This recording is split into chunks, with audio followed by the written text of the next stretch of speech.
Good morning, dear student.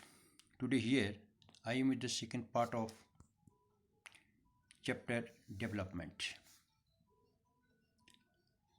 As in first part, we discussed about difference between developing country and developed country, per capita income, gross domestic production, infant mortality rate, literacy rate, and net attendance ratio. That also we discussed in online class. I think now you can understand the meaning of economic development. In the development, income is the main goal because income improves the living standard of people. But people not only think of better income but also have goals such as security, respect for others, equal treatment, and freedom. Except the income, people require security, social security, because people live in society. They require respect for others, equal treatment in society, and freedom. These are also essential for smooth life. So, as you know, the per capita income is the main focus of development. So, here we are going to study a table where we are studying about the per capita income of three states of India. First Haryana, second Kerala, and third Bihar. You know about per capita income. So Haryana is a prosperous state. Per capita income in Haryana is 1,62,034 rupees. In Kerala, per capita income is 1,40,190 rupees per annum, and in Bihar, 31,454 per annum. This is the picture of three states. Means the citizen of Haryana, means the person who live in Haryana, his earning is 1,62,034 rupees per annum, and in Kerala 1,40,190 rupees per annum, and in Bihar 31,454 per annum. So this means that on the average a person in Haryana earned more than Kerala, and the person in Kerala earning more than Bihar. So here we can say Haryana will be considered the most developed and Bihar the least developed because of per capita income. So if we assess the economy of these three states on the base of per capita income, Haryana is in top and Bihar is in bottom. Now we are studying another table where except income, other factors are also being considered. First, infant mortality rate. As you know about infant mortality rate, out of 1,000, how many child die in 1 year?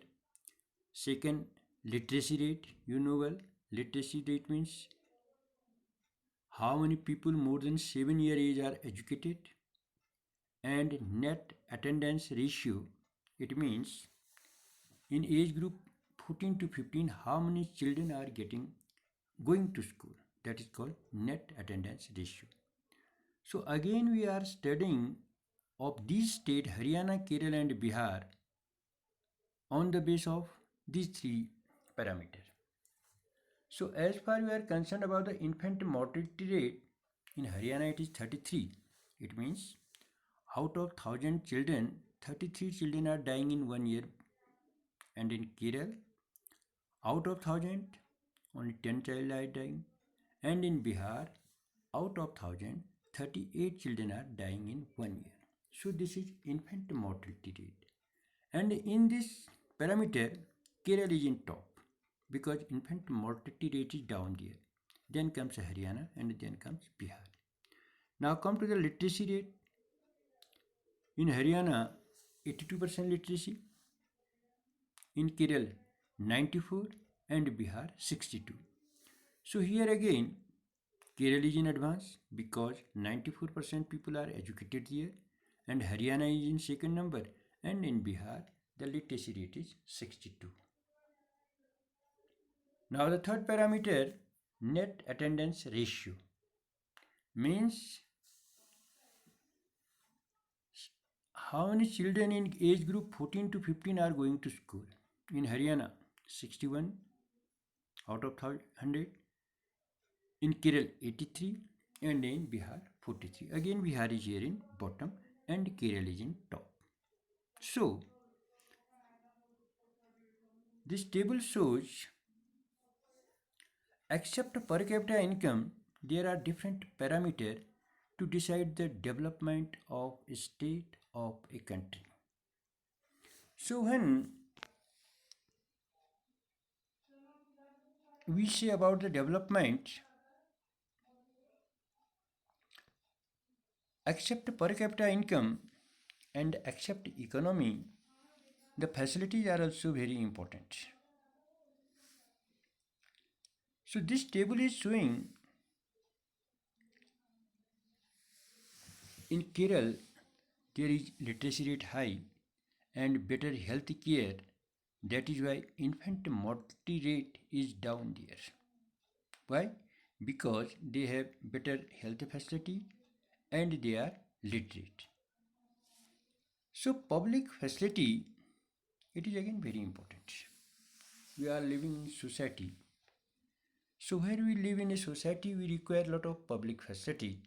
For example, we need good hospitals, good transport system, good communication system, good internet service, good banking system. So this is called good environment. This is called public facilities. Money in your pocket cannot buy all the goods and service that you may need to live well.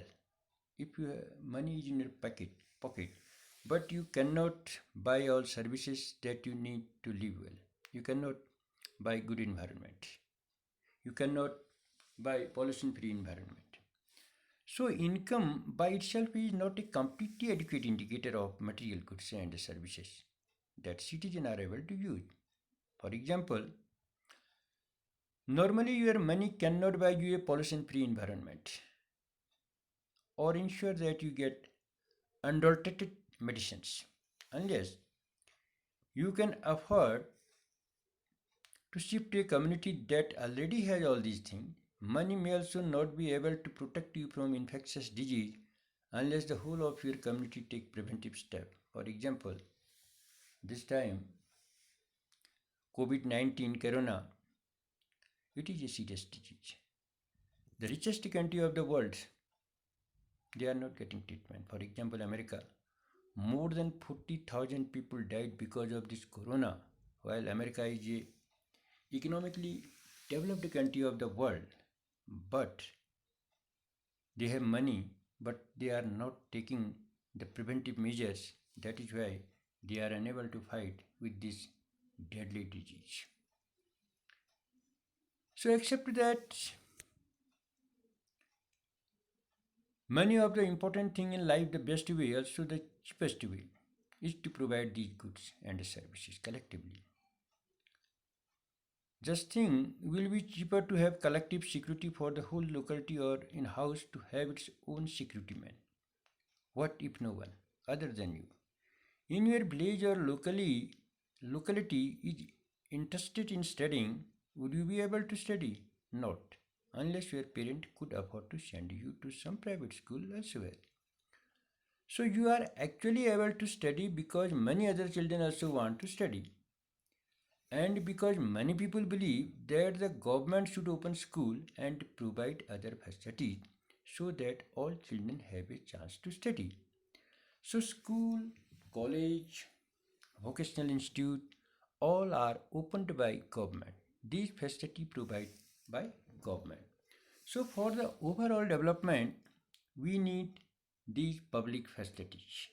We need good hospital, we need good school, we need good banking system, we need good transport system, we need good communication system. So as far we are concerned about the human development report, SDI, Human Development Index. Already we discussed a lot about it. SDI, it is rated by UNDP, United Nations Development Program. It is an agency of UNO. Every year, it calculates the economy of a country and accordingly they make the ranking. So an SDI is made by UNDP, United Nations Development Program. So they consider money point to decide the SDI.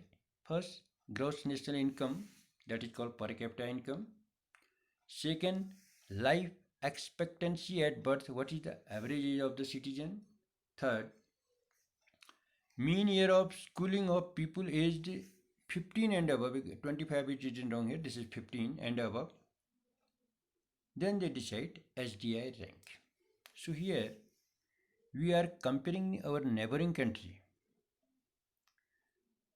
The income is given in dollar here. Sri Lanka per capita income $11,326. India per capita income 6,353. Myanmar 5,566. Pakistan again down 5,331. Nepal 2,471. Bangladesh 3,677. So these are one neighboring country. So this is the per capita income on dollar. Now come to life expectancy of birth. Sri Lanka average age is 75.5 and in our country average age is 68.8.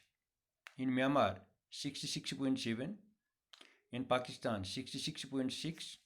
Nepal 70.6 and Bangladesh 72.8. So these are some figures of our neighboring country. Main years of schooling, how many children above 15 years are going to school. The 25 is wrong here, it is 15. So in Sri Lanka 10.9, India 6.4, Myanmar 4.9, Pakistan 5.2, Nepal 4.9 and Bangladesh 5.8. So this is general picture of a neighboring country. So after seeing these figures, we reach in the conclusion Sri Lanka is a small country but it is quite advanced from India. वो हिंदुस्तान से काफ़ी advance है. Because in world level the ranking of Sri Lanka is more than us because of better infrastructure. So the ranking of Sri Lanka is 76 in world community and our ranking is 130. So this is a great difference. Sri Lanka is a small country, but because of its better health facility, because of its per capita income, because of its life expectancy, and because of net attendance ratio, Sri Lanka is in 76 number of world country and we are in 130 numbers. So this is again a problem. So for the development, except the income, public facility play very important role. This is surprise that a small country in one neighborhood, Sri Lanka, is much ahead than India in every respect, and a big country like ours has such a low ranking in the world. Many improvements have been suggested in calculating SDI and many new components have been added to the Human Development Report. But by prefixing human to development, it has made it very clear that what is important in development is what is happening to citizens of a country. It is people, their health, their well-being that is most important. So when UNDP decide SDI, so public, they keep in mind the public facility and on the base of public facility, they give ranking to the nation. So now comes the sustainability of development. It has been said, we have not inherited the world from our forefathers. We have borrowed it from our children. We have not inherited the world from our forefathers. We have borrowed it from our children. That is why, suppose for the present that a particular country is quite developed, we would certainly like this level of development to go further, of all least by maintained for future generation. This is obviously desirable. However, since the second half of the 20th century, a number of scientists have been warning that the present type of development is not sustainable. For example, the use of groundwater in India. Recent evidence suggests that the groundwater is under serious threat of overuse in many parts of the country. About 300 districts have reported a water level decline of over 4 meters during the past 20 years. So, groundwater in India, basically during the rain, the earth receives water, and later on we use that water in agriculture sector and other purposes. So, now we are overutilizing it. In agriculture sector, presently there are number of tube wells, so people are using more water. Except the agriculture sector, in big malls, five-star hotels, they all are getting water from groundwater. So this is not good. Overutilization of water is not good because in coming time it will be a problem for the future generation. That is why it is very important to utilize it judiciously. So groundwater is an example of renewable resources. It is the example of renewable resources because again the rain will come. So these resources are replenished by nature as in case of crop and plant. However, even these resources may be overused. For example, in the case of groundwater, if we use more than what is being replenished by rain, then we would be overusing this resource. Non-renewable resources are those which will get exhausted after years of use. We have a fixed stock on earth, like the petroleum and coal, which cannot be replenished. We do discover new resources that we did not know or earlier. New sources in this way add to the stock, however, over time even this will get exhausted. So, whenever we use the resources, we should be judicious and we should save them for coming generation. Consequences of environmental degradation do not respect national or state boundaries. Consequences of environmental degradation do not respect national or state boundaries. This issue is no longer region or nation specific. Our future is linked together. Sustainability of development is comparatively a new area of knowledge in which scientists, economists, philosophers, and other social scientists are working together. In general, the question of development or progress is perennial. At all times, as a member of society and as individuals, we need to ask where we want to go, what we wish to become, and what our goals are. So, dear, in this chapter, you studied about developed and developing country, difference between developed and developing country, per capita income, GDP, gross domestic production. Per capita income can be find GDP divided by population is equal to per capita income, as we discussed a lot about it. Then net attendance ratio means in the age group 14 to 15 how many children are going to school. Infant mortality rate, out of 1000 children in 1 year how many children are surviving.